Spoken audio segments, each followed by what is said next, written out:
Nan po natin ngayong araw ang komedyanteng sariling atin dito sa Pampanga na si Adrian Paston o mas kilala bilang Bells TV na mula sa siyudad ng San Fernando, Pampanga. Magandang araw sa iyo, Sir Adrian, at welcome po sa Top Pick. Alright! May pagkatalapon po kayo man.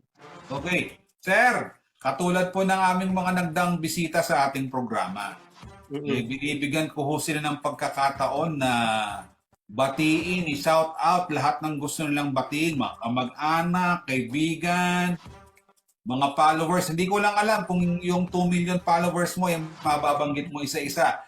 Pero sige, Sir Adrian, go ahead po sa inyong greetings at shoutouts. Ayan, siyempre po, nakapunta, lalo na kang number 1, kang Papa God, nakasalamat. Tapos sa aking family, father side, mother side, cousin. Tapos rin friends ko, syempre, Kapampangan content creators. At GCRC namin, yung rider club namin sa Pampanga. Yung founder namin si Sir Yuson at ako rin yung presidente namin. Team Kranos, syempre, Sir Aaron, thank you very much kay Ma'am Chris. At bago namin na grupo, D-League, kay Sir Nel Sikat. Syempre sa mga organic and loyal kong followers na handang gumastos sa akin para bigyan ng regalo. Ayan. So, syempre si LTV, maraming salamat for guesting. At kay yung mga friend ko sa Cambodia, si Rudy, Bolakti, Beka, Birut, marami yan. Ayan. Sa mga gusto magpa-advertise sa promotion, thank you very much. Alright. Sir Adrian, baka may mga kasama ka dyan, di mo nabanggit. Dyan sa katabi mo, meron ako nakita gumagalaw-galaw dyan. Ano po, si Darang Beka, at saka yung maliit na Beka, nahihiya. Alright. Sir Adrian, kamusta ka naman? Kamusta naman ang buhay-buhay? So, yun, kahit busy, syempre kailangan natin maging flexible sa buhay. So, yun nga, trabaho, vlogging, trabaho, yun lang cycle ng buhay ko. Tapos, hanging out with friends, family, yan. Okay. Kumusta ka naman, sir, bilang isang ama at bilang isang asawa? How's your family life naman? Yes. So, sa ngayon po kasi yung si Beka buntes. So, ako lahat gumagawa ng mga responsibilidad. At yun, so, yung bisyo ko dati, wala na, binawasan ko na. So, focus sa family. Focus ako sa family. Gusto ko yung sabi niya, wala na, tapos binawasan ko na, biglang bawi. Ano ba? Ano ba talaga, Sir Adrian, yung wala na ba talaga o meron pa? Binawasan lang, binawasan. Or ano ba yung ngayon na Sir Adrian? Ano ba? Konting pagkikisama, yung mga ganun. Mga pa-ML ba yan? Mga joyride sa mga layong lugar? Hindi po ako marunong sa mga online games. Balik-balik lang ako sa Pilipinas at Cambodia. Siguro, sa totoong buhay siguro, very good boy itong si Sir Adrian. Yes. Ang malata sa itsura niya, no? Pero sir, nabanggit mo, pabalik-balik ka sa Cambodia. Ano ba yung pinagkakambalahan mo? Ano ba itong Cambodia na to? Yung mga, marami po kasi yung kamag-anak doon, yung mga may nakbag sa mga duyan. Sir Adrian talaga, oh. Pero, sir, ito nakikita ko na, siyempre, yung parang nakikita ko yung parang likas na nagpapatawa ka, in person, natural ba talagang may tuturing mong you're a very funny person? Yes, sir. Sa mga namin, sa mga pamilya namin, may dugo na kami talagang komedyante. Since bata ako, nagpapatawa na ako. At hanggang dinala akong pagtanda. Mas lalo pa akong gumaling ngayon. Parang ginawa mo na siyang hobby. Hobby, yan. Oo. Pero paano ba kunwari, kayo magkakamag-anak, siguro magpipinsan, magkakaibigan. Paano ba nagsimula yung pangamaloko no karanyo ikwa karembang sa mga nakikita ba ninyo or sa napapanood ninyo paano nyo siman yung kasi ako siguro dahil ako sa mga kaibigan ko talagang kami sinasabi din nila noon naku, maloko tong mga batang to kasi yung mga kaibigan ko medyo maloko rin. May mga ano rin sila. May mga pagka-joker din at alam ko, mahilig sa mga knock-knock jokes, mga kalokohan, mga ganun. Pero siyempre kung wala ka kasing walang influence, hindi naman Oo. natural na lalabas yun na Sir Adrian, di ba? So kami po kasi magmula sa mga lolo namin, sa mga tito, sa mga pinsan. Kasi lumaki ako sa mga lolo ko, sa mga tito ko. So kapag nagjo-joke sila, talaga nakakatawa. Tapos the way they speak, pag nagsasalita sila Kapampangan, talaga matatawa kayo, na-adapt ko yun. At yan, hanggang ngayon ginagawa ko. And ngayong ano ba yung feeling na minsan talagang nakakapag-elicit ka ng kartawanan, itang magpakuswelo ka karengaliwan eh. No, though I think sometimes hindi to intentional eh. Talagang ano ka lang talaga, makwento ka lang, madaldal ka lang, pero Level lang. yung sa yung natutuwa lang sila sa iyo and then parang mga light moments, parang ganun ba? Actually, sir, minsan pag nagpapatawa ako, yung mga video ko pinapanood nila. Tapos may nagpi-PM sa akin yung mga nasa ospital, gumagaling daw sila pag pinapanood ako. So nakakatawa ng puso. Yung mga bedridden na pinapanood ako, nagsasend sila ng message. Tuloy-tuloy ko lang ba yung ginagawa ko. Yun, kaya sila rin mga source of strength. Kaya nagagawa akong magpatawa. Okay. Sa pagbabalik po ng ating programa, tatanungin ko naman si Adrian. Sabi niya talagang natutuwa siya doon sa kanyang pag-share, no? Maraming nakaka-appreciate. Dempong Kapampangan, ang mga Pilipino, napakahirap pong anuhin yan. Alam ni Adrian yan. Very high standards po ang mga Pilipino. Kung magpapatawa ka, kailangan talaga. Kung hindi, corny, talagang kung hindi patok ang patawa mo, sorry ka. Tanungin natin si Adrian sa pagbabalik ng ating programa. Sir, paano ka ba nagsimula dito sa pagbablog mo at anan tayo, makananuya po may kumpisa. Sir Adrian, paano ho ba kayo nagsimula rito sa inyong paggawa ng content? Ano lang ba to? Parang katuwaan lang o nainip ka? Paano ba? Then, noong 2018, gumawa ako ng Facebook channel. Yun nga. Tapos may in-upload akong isang video, 14 seconds ang duration, yung kulang ang string. So, napiyok ako doon. So, nag-viral yun sa 3.2 million views. Tapos, lagi niyang sinishare ni Luis Manzano. Tapos, piniem niya ako, nag-message ka gano'n. Tapos, since Tagalog kasi yun, nahirapan ako mag-Tagalog ng diretso, kaya din ako nakagawa ng content na Tagalog. Tapos, last year, nung uso pa yung talpakan, so gumawa ako ng parody. Yung itaktak mo, ginawa kong italpak mo. Ayun, so in-upload ko sa channel ko, tapos since Kapampangan, hindi ko siya na-expect na magba-viral yun. Tapos yun, hanggang sa gumawa ng maraming Kapampangan cover songs. Tuloy-tuloy. Tapos, yung nagawa ko kanta siguro nasa 41 or 45 plus. So, naubusan na ako ng topic kasi nagawa ko na lahat yata yung mga topic ng Kapampangan.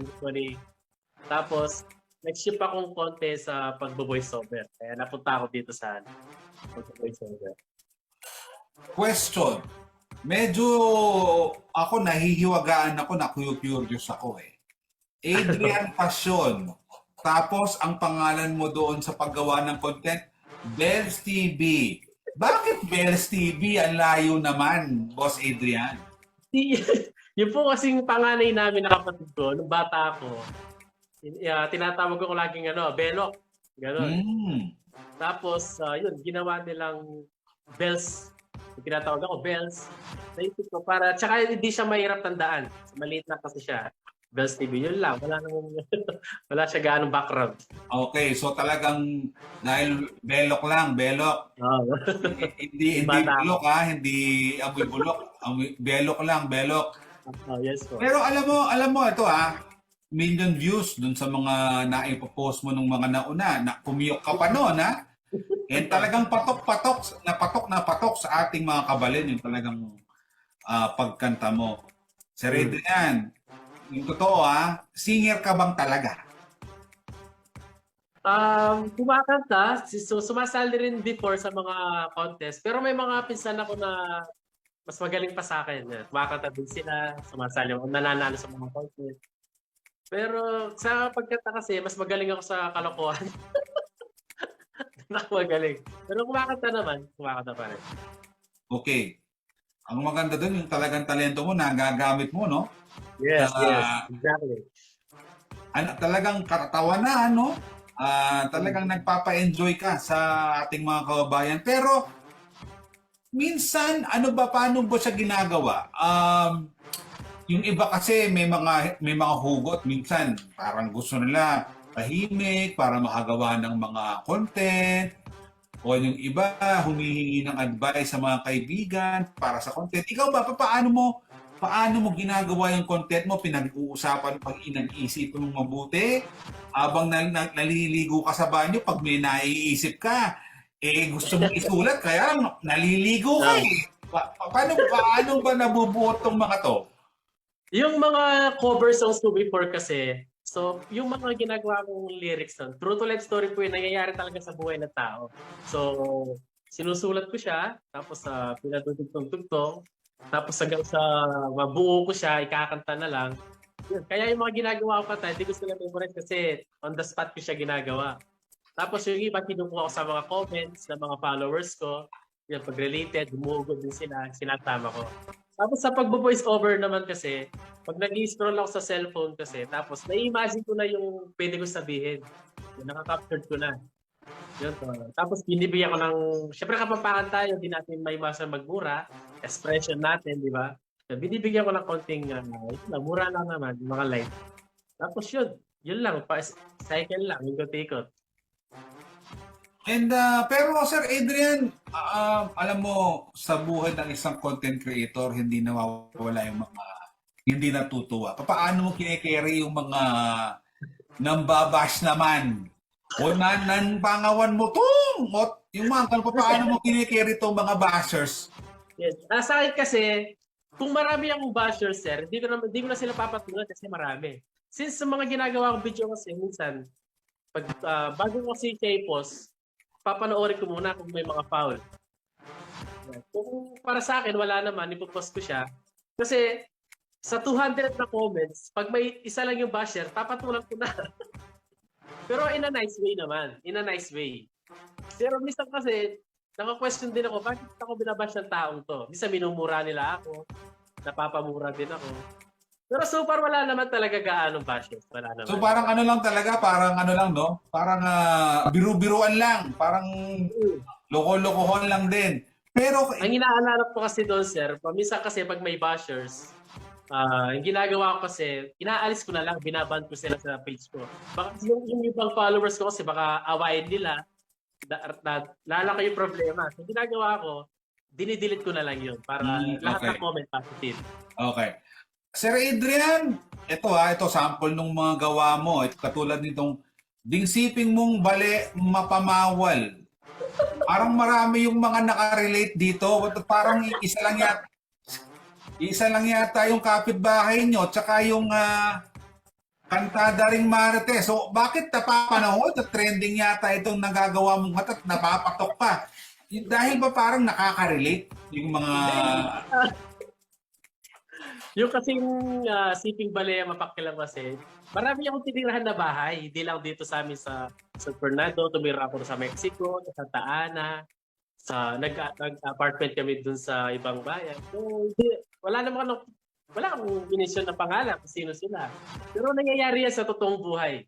Yung mga ayaw nila yung nag-enjoy ka, lagi sila nakatutok sa'yo pag may okasyon ka, pero gano'n lang naman. Okay. Tapos yung Marites yun kasi, gusto na ngayon yun, yung Marites. Ayan. Yung Marites na yan kasi, nirequest sa akin. So, misa kasi minamarites din ako, kaya na-apply ko yung lyrics sa kanta. So, yun. Okay. Sir Adrian, ano ba yung YouTube account natin o yung mga social media platforms natin para ma-check ng ating mga manonood dyan para naman talagang unang araw ng Agosto talagang matuwa sila at gumaan ng pakiramdam? Yun. Sa Facebook, Bells TV syempre. So, sa Facebook ako nakapokus. Kasi sa YouTube, meron din ako Bells TV. Kaya lang, pinalitan ko siya ng Adrian Passion. Kasi may nag-email sa aking company minsan. So, baka di sila hindi nila seryosohin yung pangalan kasi Bells TV. So, Bells TV or Adrian kasi pa rin ginagamit ko. Yan. Okay. So, sa atin naman pong mga manonood, para naman ho makita natin at makita nyo ng live, no? Yung talento ng ating bisita. Magsasample po siya ng kanyang ng ginawa ngayon. Pakinggan po natin bago tayo mag-commercial, ha? Kapag Sige. pag tapos ka na, Sir Adrian, i-commercial na natin. Ito po, Sige po. ang kanyang sample. Pakinggan po natin ang kanyang awiting may pamagat na Ning Emamayad Utang o ang mga hindi nagbabayad ng utang. Go, go, go, Sir Bells TV! Ayan, so pagpasensya din yung boses ko. Okay, ready?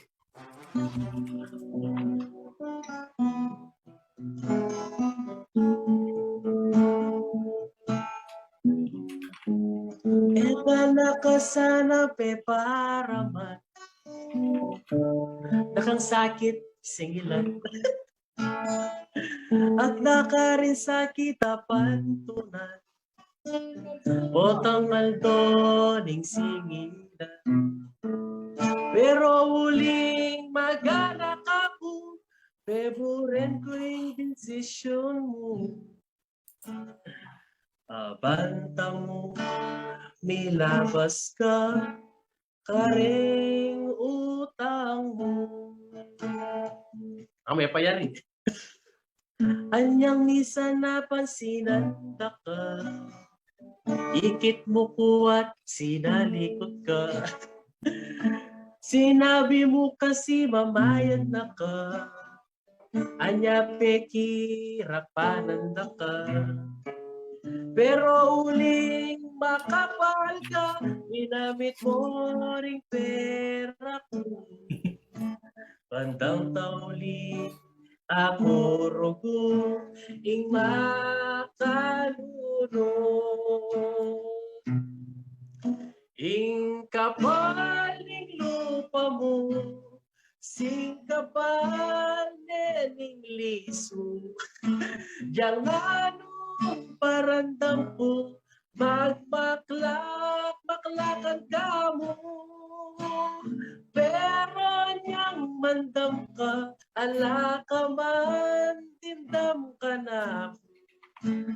Sana pinkalupa ke, kapaling lupa mo. Yes! Hi, sir! Kung ikangkotnan ko, kung ikaw ang tatanungin, Boss Bells, nino ba, kita pa mong kanta mo nandin doon sa kanta mo kanina, medyo matinding hugot, no? Karang mo panibatan nito, wala mo atadakal na rin utang ka, Boss Bells. O ano mo ka, Boss Bells? Ikangkotnan ko, ne? Nino ing mo munang mga Boss Bells?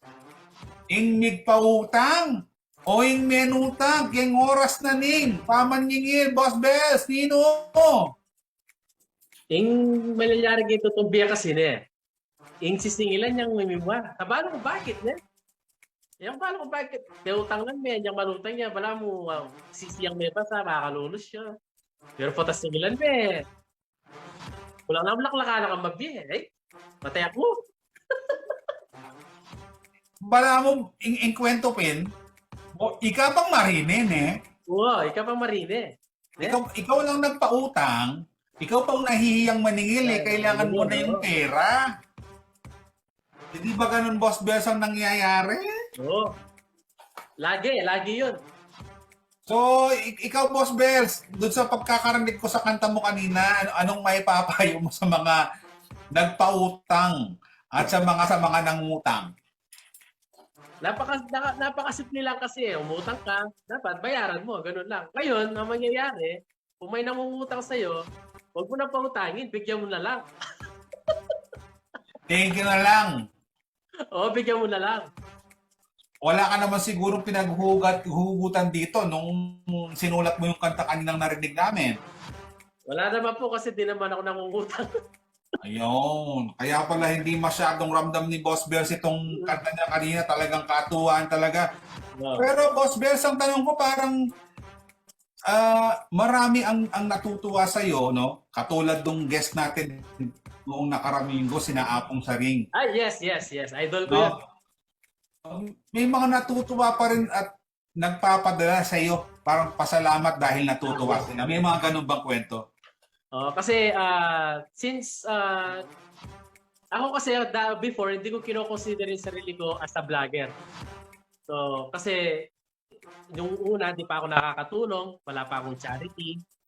Tapos yun, nung nag-earn na ako sa Facebook, yung mga 40% ng sinasahod ko is binibigay ko rin sa mga tao sa daan. Isa nagmo-motovlog ako mag-isa, self-charity. So, binibigay ko yung fist bump na ganito, tapos may 100. Umiikot ako sa mga barangay. Tapos, yung grupo din namin, nagsasagawa din kami ng mga charity sa mga, especially sa mga kapatid nating Aita sa Porac, sa Florida Blanca, nagbibigay tayo ng reliefs dyan. Tapos, yun, yung binibigay nila sa akin, yung mga overseas, pag may natutuwa sa akin, napapanood nila yung mga charity ko, nagpapadala sila, $200, $100. So, pinamimigay ko rin din po yun. Pero kahit may pamilya ako, syempre, hindi ko rin na kinakalimutan yung sa parang pamilya ko. So, Sir Bells, Boss Adrian, may talagang natutulungan ka para meron ka talagang charity group na lalo na sa mga nangangailangan nating mga kababayan.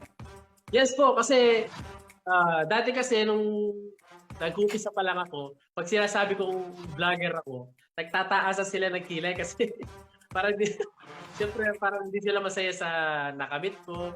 Tapos, may point naman sila kasi as kapampangan vlogger, so di naman nakakatulong before. Tapos yun, kinonsider ko ng official vlogger ako nung nakakapag-charity na ako mag-isa, nakakatulong na ako, may napapasaya ako, yun. So doon ko kinonsider sa sarili ko, kaya ngayon meron na siya kapampangan vlogger. Okay. Sir Bells, mabilis na lang ano ang iyong maipapayo muna sa mga nais gumawa ng content na nai-inspire sa'yo? Okay, ako before, ganito lang ako, nag-umpisa ako, walang nagtitiwala sa akin. So ngayon, magtiwala ka muna sa sarili mo, sa kakayahan mo, kung ano yung linya mo sa buhay. Huwag mong isapilitan yung hindi mo kaya. Yan, so magtiwala ka lang, tapos actually sir, kwento ko lang ng konti. Dati kasi, nag-pray ako na sana sumikat ako. Yung sinabi ko. Tapos yun na, wish granted, nandito na ako ngayon. Yan, so pray lang, tiwala, tiyaga. Yan, tapos number 1 siya sa Panginoon. Okay. And ikaw pa, binabalik mo pa sa ating mga nangangailangan kung anumang blessings na meron ka, na ibabalik mo. Sir Bells, panghuli na lang, ano ho ang inyong mga mensahe naman sa mga natutuwa, sa mga followers nyo, sa mga supporters nyo? Ayan, siyempre. Sir Bells, alam mo kung tumabog ka sa halalan at buboto yung mga million mong viewers, palagay ko mananalo ka. Go ahead po, Sir Bells.